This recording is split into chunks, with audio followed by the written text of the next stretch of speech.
Sana di malobat.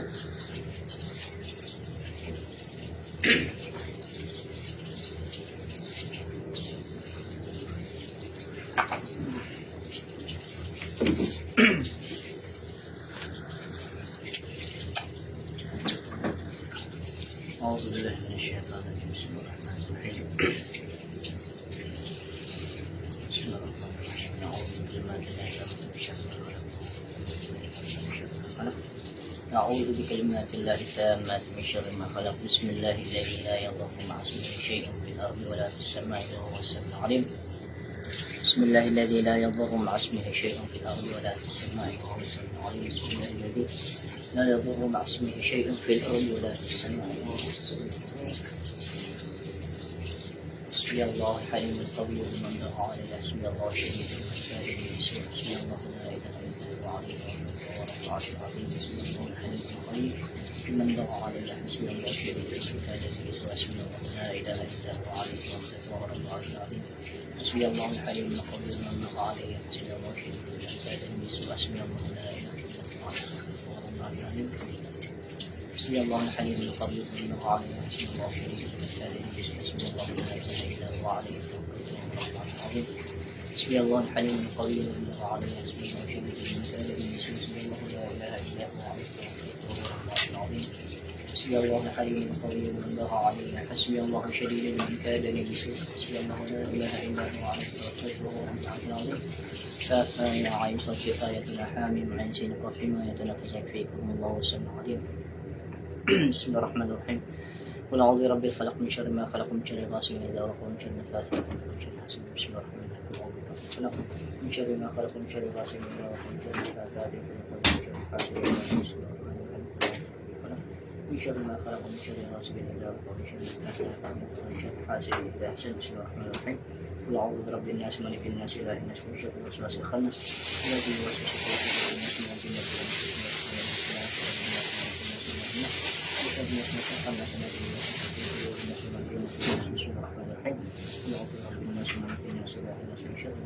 الناس من الجنة لا حول ولا قوة إلا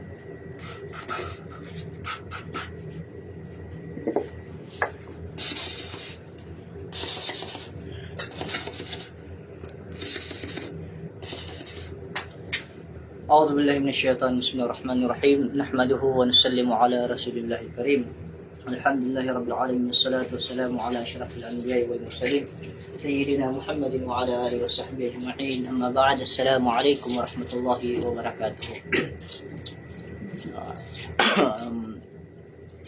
Okay, before tayo magsimula shoutout muna natin to yung mga viewers natin. AJ Hammer Jucom Salcedo, Assalamualaikum Kurumersab. Waalaikumsalam warahmatullahi wabarakatuh. At si Ustad Almuin, Waalaikumsalam warahmatullahi wabarakatuh. So alhamdulillah, mga minamahal kong mga kapatid sa pananampalatayang Islam, una-una magpasalamat tayo sa Allah subhanahu wa ta'ala sa mga biyaya na pinagkaloob niya sa atin, ay pinahiram niya sa atin, no? Una-una, hinga muna ko ng sorry sa pagtagalog ko kasi hindi po ako expert sa Tagalog, pero sisikapin natin insya-Allah na makapagsalita tayo ng Tagalog dahil ito pong ilm is para po sa lahat insya-Allah. Gugustuhin ko man po sa lingwahe ko, siyempre ang makaintindi po yung nakaintindi ng lingwahe ko. Pagkus ang layunin natin po is da'wah, ay kailangan po malaman ng natin insyaAllah. So, i-share lang po yung live natin with nila na may mapagpulutan tayo ng aral insyaAllah subhanahu wa ta'ala. So, alhamdulillah, pagkatapos natin magpasalamat sa Allah subhanahu wa ta'ala, ay tutungo tayo sa ating mga topic insyaAllah ayon sa katuruan ng Islam insyaAllah subhanahu wa ta'ala. So ang kahapon is ang nabanggit natin is yung ang dalawang klaseng sihir, no? Yung tinatawag na sihrul al-haqiqi o kaya sihru al-haqiqi or sihrul haqiqi, no? At ang pangalawa ay sihru takhyili, ay naipaliwanag po natin kahapon insyaAllah itong dalawang klase na to, no? So ngayon, babanggit tayo dito sa tinatawag ng sihrul haqiqi. Kukuha tayo ng isang definition dito. Dito tayo magsisimula sa tinatawag na sihrut tafriq. No? Ano po itong sihrut tafriq? Yung sihir o di kay barang o di kay black magic na ginagamit upang papaghiwalayin yung dalawang mag-asawa. Okay?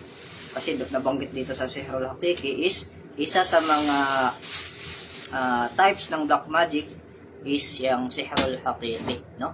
So majority ay naghahapin po talaga yan. Majority, hindi po minority, majority po. So, yun. Babanggit po tayo na tinatawag ng sihr at tafriq. Ano po ba itong sihr at tafriq?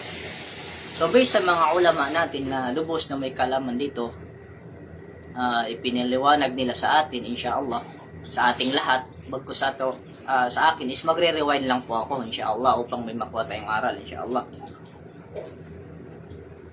So, ano po ba yung mga paano natin malalaman kapag yung tinamaan ng sihrut tafriq? Paano ba ito malalaman? Kasi majority madami naghihiwalay na hindi na nagkakaintindihan to. So, ngayon, babasahin natin dito ang mga symptoms, no? Kung maaari, mayroon tayong ballpen at notebook, inshallah, subhanahu wa ta'ala, no? Hindi na tayo mag-Arabic, bagkos gagamitin na sa direct na lingwahe natin, inshallah. Isa sa mga symptoms po ng sihrut tafriq, yung separation ng dalawang mag-asawa, kasi majority is pag may mga example naiinggit sa kanila, no? Is minsan may mga tao talaga na lubos gagawin nila ang lahat, lalo na example may mga past history sila. Like example yung babae may mga past history, or yung lalaki is may past history. So maybe may mga napapromisan sila, lalo na yung lalaki may napromisan na example asawahan niya isang babae tapos hindi niya tinuloy, nakapag-asawa siya ng iba. Ngayon yung babae na promisan niya is magkakaroon ng galit hanggang hahanap siya na kung sinong marunong gumawa ng sihir upang makapaghiwalay itong dalawang mag-asawa, no? So ito po ay hindi katuruan ng Islam. Ito po ay pinagbabawal, no? Isa sa mga shirk, inshallah subhanahu wa ta'ala. So ano po ba yung mga symptoms na malalaman natin yan ay sihir at tafriq, no? Yan po ay sihir at tafriq. Una-una, no? Based sa lalaki or sa babae po tayo, no? Either sa kanilang dalawa. Minsan sa dalawang mag-asawa, no? 1 year, 2 years, 3 years, 4 years, 5 years ilagay natin. Is napakaganda ang pakikitungo nila sa isa't isa, no? Napakaganda po yung pakikitungo nila sa bawat isa sa kanila, no? So ngayon, bigla na lang magiging iba ang ihip ng hangin, no? Bigla na lang magiging iba ang ihip ng hangin. Totally may na-encounter ako dito. Nung time ko sa Zamboanga City, meron kami na-encounter na tumawag sa amin from Turkey, no? Totally hindi ako marunong mag-English, pero inshallah, no? Hindi ako marunong mag-English, pero tumawag sa amin. May nag-message sa amin na nais humingi ng tulong, pero una-una sa mga ahlur raqi, wala po tayong kakayanan magpagaling ng sakit ng tao, at wala tayong kakayanan maliban sa kakayanan ni Allah subhanahu. Tayo po ay bilang isang asbab lang, no? We are not healer, no? Tayo ay tumutulong lamang, inshallah, upang maging way po, maging dahilan na inshallah ay matulungan sila ni Allah subhanahu wa ta'ala. Tayo lang po ang tulay nila, no?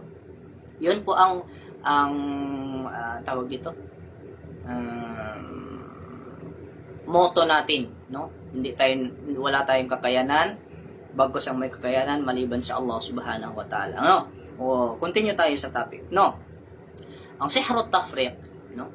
Based dun sa napag-usapan natin is mula sa 1 year, 2 2 years, 3 years, 4 years, napakaganda po yung pakikitungo nila sa bawat isa, silang dalawang mag-asawa. Bagkus, bigla mag-iihip yung hangin. Kumbaga, magiging iba ang ihip ng hangin.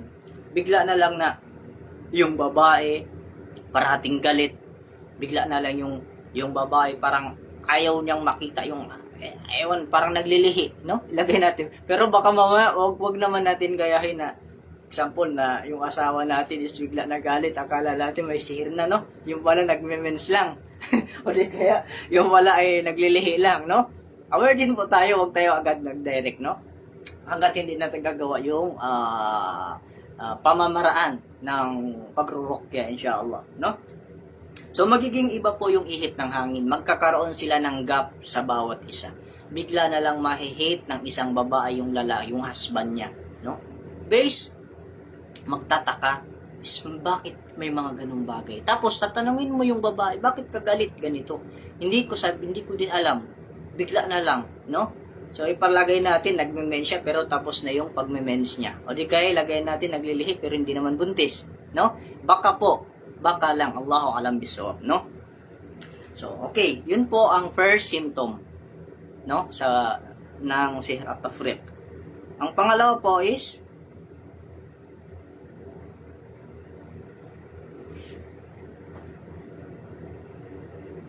okay, so magiging iba yung image, kumbaga, ipalagay natin, yung babae, iba na yung paningin niya sa husband niya. Parang may kakaiba na talaga doon. Yung kumbaga, yung siguro yung sihir na yon is mag-a-attach ng jinn papunta doon sa lalaki, or either yung sihir na yon mag-a-attach doon sa babae, no? Magkakaroon sila ng parang magugulat yung babae, o di kaya magugulat yung lalaki, bakit ganito yung mukha ng asawa ko? Bakit parang galit na lang? Parang may iba na. Parang yung parang may mga malaking kasalanan na ako sa kanya, o di kaya may malaking kasalanan yung lalaki sa babae, o di kaya may malaking kasalanan na yung babae sa lalaki. Parang ganun po ang nagiging ang nangyayari, no? Okay. Tapos ang pangatlong ang effect po ng sihr at tafriq is bigla na lang hate ng isang babae o di kaya isang lalaki, yung parang nagkakaroon sila ng inggit, no? Ayaw nilang makita na may mga happiness doon sa loob ng pamamahay nila. Ayaw nilang makita na may mga happiness sa mga kaibigan nila, or kung ano man yung meron sa mga family nila o di sa mga kaibigan nila. Magkakaroon sila ng hate. Kumaga, parang hate nila yung mga ganung bagay. Ayaw nila maging masaya yung mga yun. Kasi bakit? Tinatamaan na siya ng sihir. Hindi na happy yung life niya. Tapos, itong babae na to, or either itong lalaki na to, magtataka siya. Bakit pag sa loob ng bahay is parang nakakaramdam siya ng depressed. Parang kakabahan siya na walang dahilan. Parang feeling niya is meron siyang napakalaking problema na hindi niya alam. Ngunit, paglalabas siya sa bahay niya, pupunta siya sa mga town, o pupunta siya sa mga family niya sa labas, is feeling niya yung parang nakalabas siya sa loob ng kulungan. Feeling niya, ito sa may maasawa, no? Sa may asawa po, kasi dito tayo sabi sa sihr at tafriq, no? Ang iba is iba sa ibang live natin yung mapag-usapan, inshallah. Ito, dito tayo sa sihr at tafriq. Anong klaseng black magic to? Is yung mapaghiwalay yung dalawang mag-asawa. Ano yung mga symptoms na mararamdaman ng bawat isa sa kanila? O di kaya sa kanilang dalawa. So, una, nabanggit natin is, kapag sa loob ng bahay, is feeling ng isang babae o di kaya feeling ng isang lalaki is parang nasa loob sila ng kulungan na punong-puno ng problema. Pero pag lalabas sila, lalayok sila sa lugar, ang pakiramdam nila parang nakalabas sila sa loob ng kulungan. Ito po ay isa sa mga sihir at tafriq. Symptoms po, symptoms.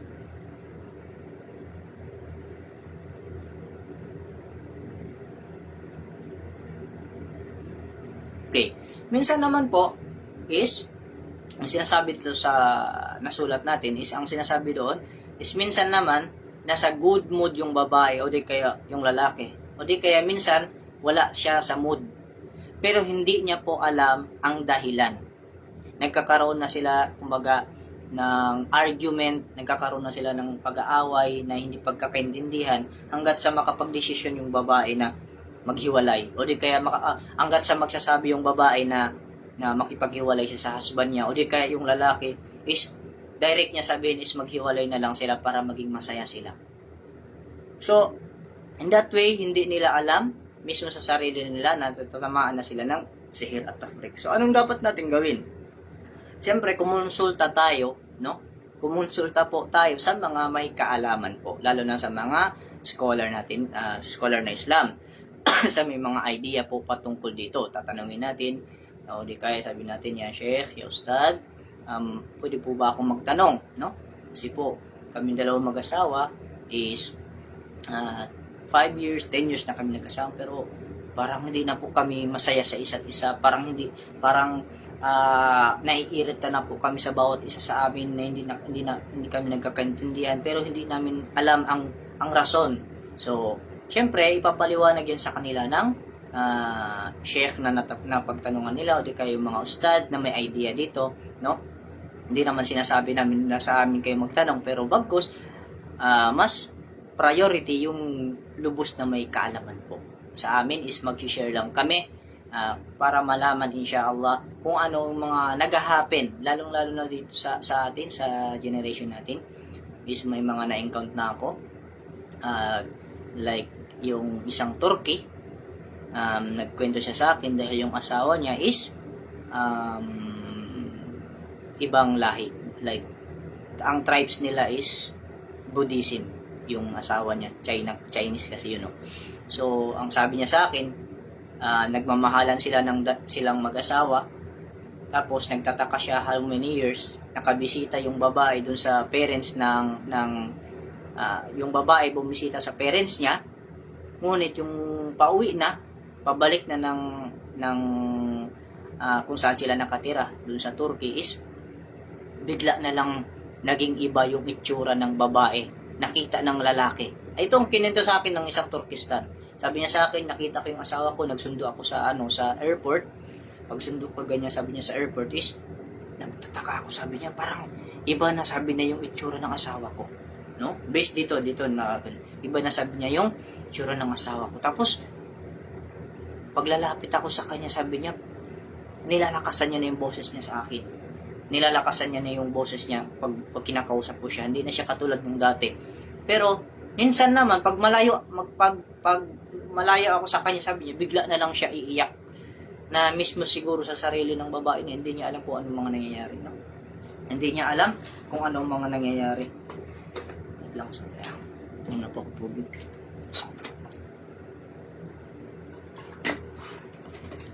So, yan po. No? Continue tayo, inshallah.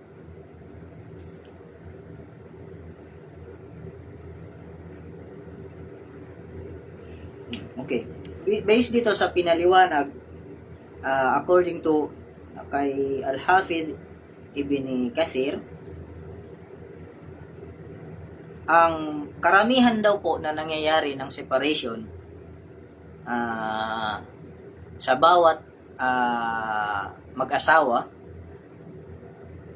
ay dahil kadahilanan po itong natamaan siya ng sihir at tafrik. Bakit may mga naghihiwalay? Is karamihan daw po ay natatamaan ng sihir at tafrik, no?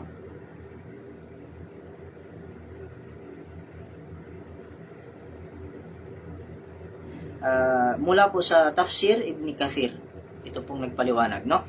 So, yun po ang sihir at tafrik. So, inshallah subhanahu wa ta'ala, kung mayroon po tayong hindi naintindihan, inshallah maaari po natin itanong, dahil yung bawat salita ko, bawat sinasabi ko is nasabi ko na, is minsan may mga gusto akong sabihin, nakakalimutan ko po. So, paalalahanan nyo po ako kung meron man ako hindi nabanggit, inshallah, i-message nyo po sa akin, inshallah.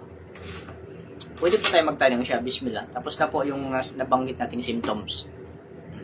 Yan po ang binanggit ko, symptoms po. Symptoms po mga binanggit ko para malaman natin kung anong klaseng sihir ba yun. Kasi minsan, sabihin natin natamaan siya ng sihir, pero hindi natin alam kung anong klaseng sihir ang tumama sa kanya. No? Agad-agad natin sabihin na sihir, pero hindi po natin alam kung anong sihir ang tumama sa kanya. Majority is sihir, isa lang. No? Basta sihir. Pero may mga iba-iba pong silang madhab. No? So sa atin, meron tayong madhab, no? 4 na madhab. Itong sihir naman, meron silang tinatawag na madahib. Yung mga pamamaraan, way ng pagsihir nila, kung anong mga sihir to, tapos anong mga na-encounter mag-happen sa kanila. Yun, based na naikwento ko sa inyo, yung na-encounter kong isang sihir, ay sihir at tafriq, yung, dalawa na pala, nakadalawa na ako naka-encounter ng sihir at tafriq, no, dyan sa Zamboanga City, at nung tumawag sa akin mula sa Turkey. Yun pong na-encounter namin. Inshallah, ano pa po yung pwede natin sabihin. Okay. Comment below lang po. Ilang minutes na? 21 minutes.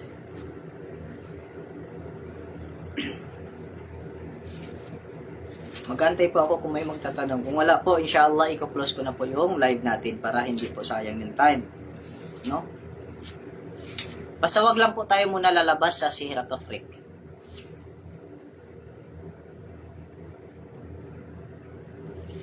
Okay.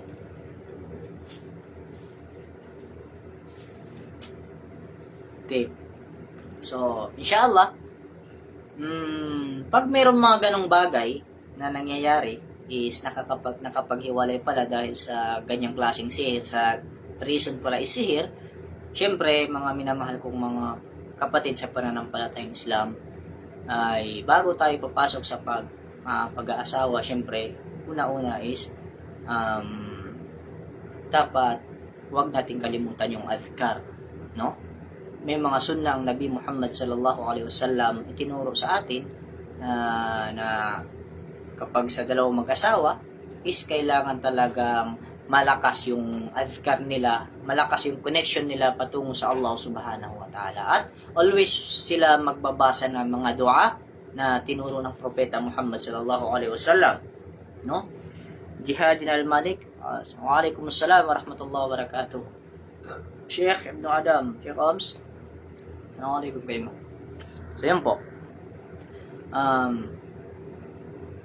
Bawat araw, umaga at hapon, wag po nating kalimutan is ang pagbasa ng Surah Al-Falaq at Surah Bin-Nas.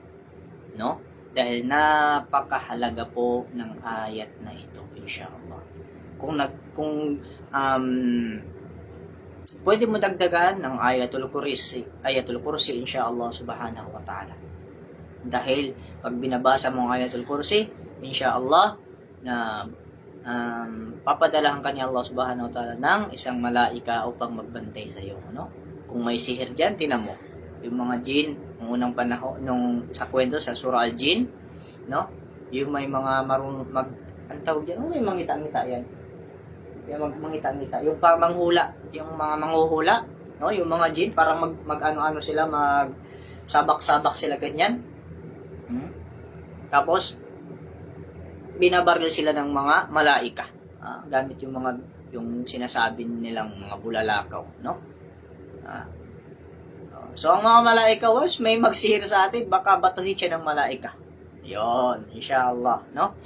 Ngayon, pag may magtanong sa atin dalil, ang masasabi ko lang, basahin natin ang Surah Jin. Baka nandoon, inshallah, no? Ako, nag-share lang po ako ng kunting kaalaman, inshallah, subhanahu wa ta'ala. Ngunit, hindi pa po lubos ang aking kaalaman. Yan po ang reality. Dito sa mundo is, pag-aralan natin, no? Bakit ko po ito pinag-aralan? Bakit po ito? Kasi, majority, kulang po tayo sa da'wa patungkol dito, no? Majority yung mga magulang natin, mga ulama natin is nagtuturo sila is alhamdulillah napapasok din nila kahit unti, nagtuturo sila sa atin ng mga adab, mga dua, tarbiyah, nakapasok dyan is upang basahin. Pero yung mga information bakit natin kailangan basahin dahil sa mga ganitong bagay is hindi naman po karamihan na natatopic nila. So ngayon, itatopic natin inshallah subhanahu wa ta'ala Alam nyo ba bakit pag nagtatapik ako ganito, unti-unting magkakaroon ng kumaga magkagulo yung mga jinn. Kasi sabi niya, meron na sabi niya nakakaalam sa atin. Meron nang aatake sa atin. Hindi naman tayo aatake sa kanila. Bagkus, kahit mismo ang jinn, ay dapat bigyan natin ng da'wah. Inshallah subhanahu wa ta'ala. No? So, wala na po bang katanungan? Ipopost ko na po, i-finish ko na po yung ating live. Inshallah. Okay? Assalamualaikum warahmatullahi wabarakatuh.